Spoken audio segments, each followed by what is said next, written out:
ধর্ম যখন বিজ্ঞানকে বলে রাস্তা ছাড়ো, বিজ্ঞান কি রাস্তা ছেড়ে দেয়? পোপের ভয়ে দেশান্তরী হয়েছিলেন লিওনার্দো দা ভিঞ্চি।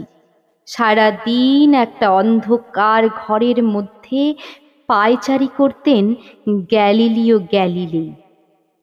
তাকে পাহারা দেবার জন্য বসে থাকতো একজন ধর্মের পেয়াদা, যার চোখের পাতা বাতাসেও নড়ত না। বিজ্ঞান কি তখন থেমেছিল?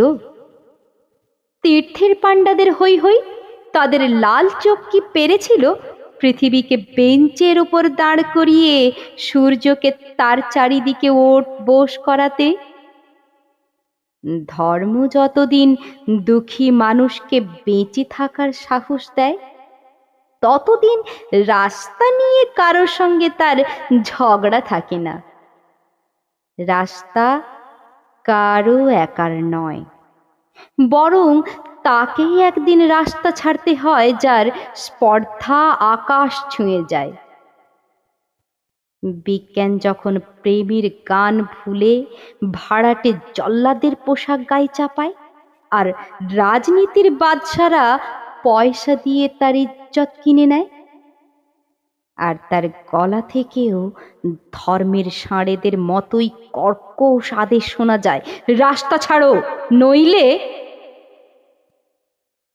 পৃথিবীর কালো সাদা হলুদ মানুষের গান, তাদের স্বপ্ন এক মুহূর্ত সেই চিৎকার শুনে থমকে তাকায়।